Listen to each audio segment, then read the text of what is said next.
আসসালামু আলাইকুম বন্ধুরা, সবাই কেমন আছেন? আশা করি আল্লাহর রহমতে ভালো আছেন। আমি আপনাদের দোয়া আলহামদুলিল্লাহ ভালো আছি। যে আপনাদের ভাই সকালে বাজারে গেছিল, বাজারে যেতে না করছি তারপরেও গেছে। বাজার আছে ফ্রিজে, এত বাজার হলে নষ্ট হয়ে যায়, তারপরে নিয়ে আসছে, কী করা যাবে থাক।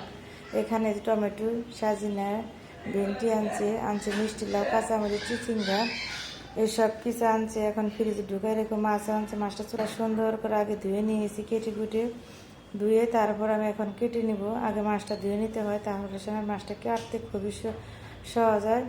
এখন আমি মাছটা সুন্দর করে পিস পিস করে কেটে নিব।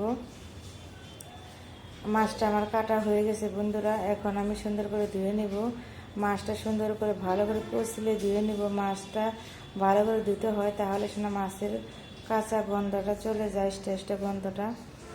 এখন আমি বন্ধুরা রান্না করতে চলে যাব। এই যে এখানে আমি ভেন্ডি, আলু সব কিছু কেটে ধুয়ে নিব। এখন বন্ধুরা কাঁচামরিচ পেস্টটা সুন্দর করে বেটে নিব। মাছটা আমি হলুদ লবণ দিয়ে মাখিয়ে রেখে দিব। এখন আমি পাতিলের মধ্যে দিয়ে দেবো বন্ধুরা তেল দিয়ে পেঁয়াজ দিয়ে। এখন দিয়ে দেবো সব মশলা, ধনিয়া গুঁড়া, সজের গুঁড়া, হলুদ গুঁড়া, পেঁয়াজ বাটা, জিরা বাটা, আদা বাটা দিয়ে মশলাটা সুন্দর করে ভালো করে কষিয়ে নেব। মশলা যত কষানি ভালো হবে, খেতে ততটা টেস্ট হবে। মাছটা দিয়ে আমি আবারও ভালো করে নেড়ে চেড়ে কষিয়ে নিব।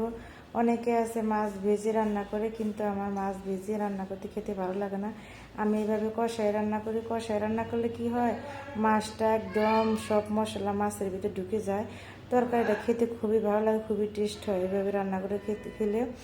আমি মাছটা তুলে রেখে দিব। রেখে দিয়ে এখন বন্ধুরা আমি দিয়ে দিব সবজিটা দিয়ে ভালো করে নেড়ে চেড়ে ভালো করে কষিয়ে নেব।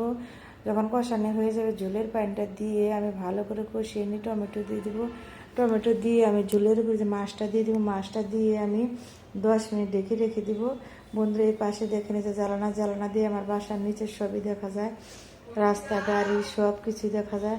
প্রাকৃতিক দৃশ্য দেখতে অনেক ভালো লাগে। রান্না করি আর বাতাস আসে, অনেক ভালো লাগে দেখতে। বন্ধুরা দেখেন কত সুন্দর। এই যে প্রায় আমার রান্নাটা হয়ে গেছে। এখন দেখেন বন্ধুরা শেষের দিকে কত সুন্দর লোভনীয় লাগতেছে।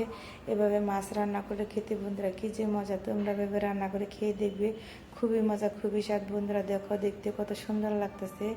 একদম টাটকা মাছ দিয়ে এরকম সবজিতে রান্না করলে খেতে সেই স্বাদ বন্ধুরা। এখন আমি তরকারিটা নামাই রেখে দিয়ে ভাতটা বসিয়ে দেবো। এই যে ভাত বসিয়ে দিয়ে আমি কাঁচকলা সিদ্ধতে দিব। এটা আমাদের বাড়ির গাছের কাঁচকলায় ভর্তাটা খেতে খুবই ভালো লাগে বন্ধুরা। এই যে সুন্দর করে মাখিয়ে শুকনো মাছটা ডলে কাঁচকলাটা মাখিয়ে নিব, মাখিয়ে ভর্তা বানিয়ে নেব বন্ধুরা। কাঁচকলার ভেন্ডি ভর্তা বানাবো বন্ধুরা। আমার রান্নাটা হয়ে গেছে। তোমাদের কাছে ভালো লাগলে একটা লাইক, একটা সাবস্ক্রাইব করবা বন্ধুরা, আমার পাশে থাকবা। সবাই ভালো থাকবা। আল্লাহ হাফেজ।